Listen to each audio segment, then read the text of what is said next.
পড়াই বলে দিন, পড়াই বলে দিন, পড়াই বলে দিন, ভোট ভোট ভোট দিন।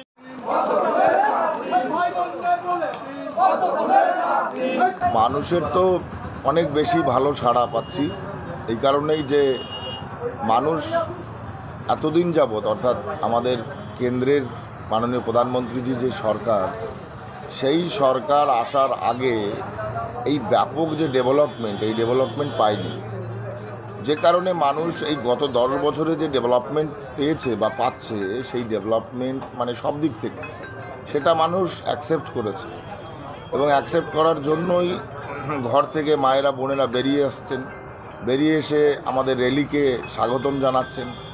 এগুলো একটা মানে অন্যরকম ফিলিং, যেটা কিনা স্বতঃস্ফূর্ততা বোঝা যায়, মানুষের স্বাভাবিকত্ব বোঝা যায়।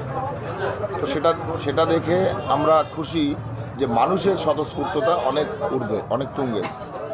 আপনি নমিনেশন জমা দিয়েছেন, আর যেদিন আপনার নাম ঘোষণা হয় সেই দিন আপনি বলেছিলেন যে 2,22,000 সংখ্যাটা, দিন যত এগিয়ে আসছে সংখ্যাটা কি করবে? আমি কখনোই 2,22,000 বলিনি, আমি জনতার উপরে ছেড়ে দিয়েছি।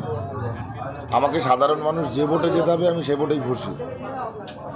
আমার যারা বরিষ্ঠ কর্মকর্তা কর্মী যারা আছেন, তাদের চিন্তা ভাবনা রয়েছে যে আগামী 24-এর ইলেকশানে ভারতীয় জনতা পার্টি 2,22,000 ভোটে জিতবে। তো আশা করি, আমারও আশা থাকতেই পারে যে তাদের প্রতি আমাদের সমর্থন, আমার যারা বরিষ্ঠ কর্মকর্তা এবং সাধারণ যারা কর্মী আছে তাদের ইচ্ছা সার্থক হোক, সেটাই আমার চিন্তা।